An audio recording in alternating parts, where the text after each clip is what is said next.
महाराष्ट्रात मोठं होण्यासाठी आधी मरावं लागतं, हे समाजसेविका सिंधुताई सपकाळ म्हणजेच माई यांचं वाक्य आजच्या राज्यातील राजकीय परिस्थितीशी अगदी तंतोतंत जुळतं. कारण मित्रांनो, एखादी व्यक्ती आपल्यातून निघून गेली तर फक्त आपण त्यांचे केलेले चांगले काम आठवतो, पण राजकारणात तर परिस्थिती पाहून एखाद्या व्यक्तीविषयी आपले मत बदलणे फारच सामान्य आहे. अनेक वेळा सत्तेसाठी नेते एका पक्षातून दुसऱ्या पक्षात जाताना संपूर्ण महाराष्ट्राने पाहिलंय. पण एखाद्या व्यक्तीच्या निधनासारख्या संवेदनशील विषयावर राजकारण करणे हे खरोखर राज्याच्या राजकारणाचा खाली पडलेला स्तर दाखवते. असाच काहीचा आरोप सध्या आमदार रोहित पवार यांच्यावर होताना दिसू लागलाय.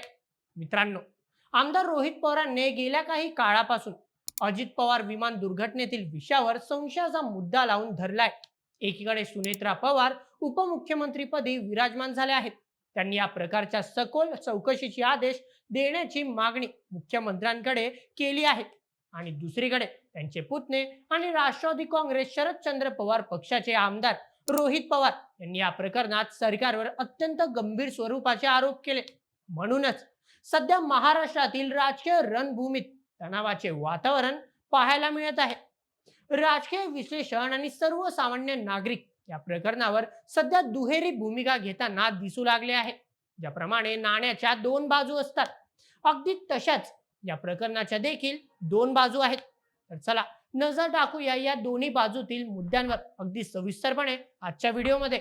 28 जानेवारी 2026 हा संपूर्ण महाराष्ट्रासाठी काळा दिवस ठरला. उपमुख्यमंत्री अजित पवार यांचे विमान दुर्घटनेत निधन झाले. त्यांच्यानंतर महाराष्ट्रात राजकारणात एक मोठी पोकळी निर्माण झाली. या घटनेनंतर महाराष्ट्राच्या राजकीय रंगभूमीवर चांगलेच नाट्य पाहायला मिळाले. शेवटी त्यांच्या पत्नी सुनेत्रा पवार यांनी त्यांच्या जागी उपमुख्यमंत्री पदाची शपथ घेतली आणि त्याच पक्षाच्या राष्ट्रीय अध्यक्ष देखील झाल्या. राष्ट्रवादी काँग्रेस शरदचंद्र पवार पक्षाच्या काही नेत्यांनी दोन्ही राष्ट्रवादी एकत्र करण्याच्या गोष्टी केल्या होत्या. मात्र राष्ट्रवादी काँग्रेस अजित पवार गटाकडून या सगळ्या दाव्यांना फेटाळण्यात आले. सर्वात प्रथम महाराष्ट्रातील ज्येष्ठ नेते शरद पवार यांनी हा केवळ अपघात असून कोणताही घातपात नाही असे भाष्य केले होते. या संदर्भातील एक व्हिडिओ व्हायरल देखील झाला होता. काही लोक कलकत्त्यात बसून राजकारण करत आहे अशा शब्दात त्यांनी ममता बॅनर्जी यांना सुनावले होते. कारण अजित पवारांच्या निधनानंतर लगेचच सर्वात प्रथम या प्रसंगावर ममता बॅनर्जी यांनी प्रश्न उपस्थित केले होते. मात्र असे असतानाही शरद पवार गटातीलच काही नेत्यांनी घटनेवर आक्षेप नोंदवायला सुरुवात केली. शिवसेना उद्धव बाळासाहेब ठाकरे गटाचे खासदार संजय राऊत यांनी देखील सरकारवर अप्रत्यक्षरित्या निशाणा साधला. अजितदादांचे पुतणे आणि आमदार रोहित पवार यांनी दुखवटा संपल्यानंतर 11 दिवसांनी या प्रकरणावर सविस्तर पत्रकार परिषद घेणार असल्याचा दावा केला होता. त्याचप्रमाणे त्यांनी पत्रकार परिषद घेत या प्रकरणावर अगदी खळबळजनक दावे केले. सर्वात प्रथम विमान कंपनी आणि त्यांच्या सर्व्हिसवर प्रश्नचिन्ह उपस्थित केले.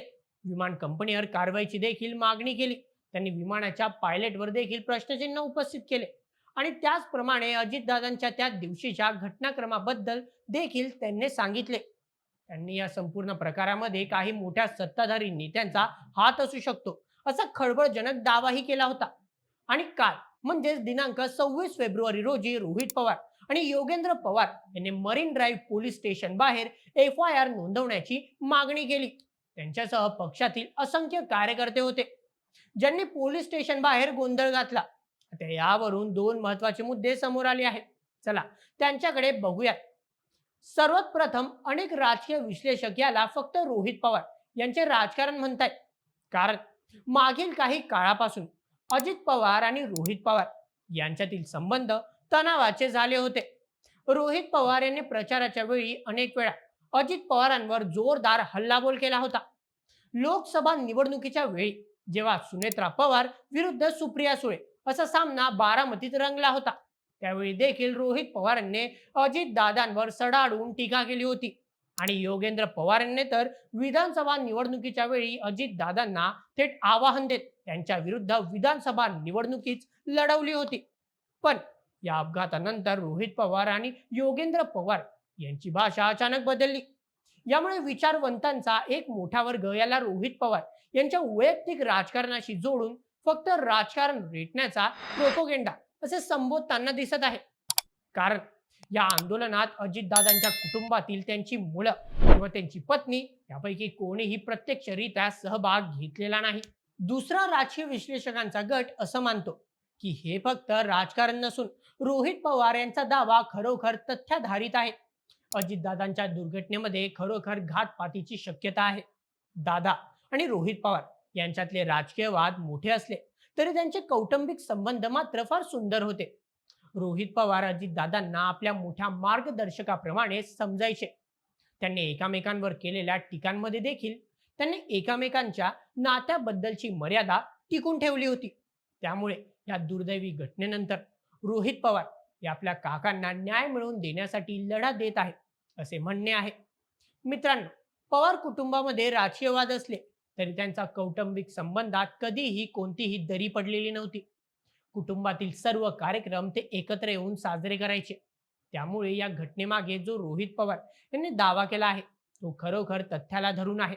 त्यामुळे या घटनेमागे जो रोहित पवार यांनी दावा केला आहे तो खरोखर तथ्याला धरून आहे की त्यांच्याकडून फक्त राजकारण केले जाते. तुम्हाला काय वाटतं? तुमचे मत आम्हाला कमेंटमध्ये नक्की सांगा आणि अशाच व्हिडिओसाठी सबस्क्राईब करा बोल एम एच आपल्या युट्यूब चॅनलला. धन्यवाद.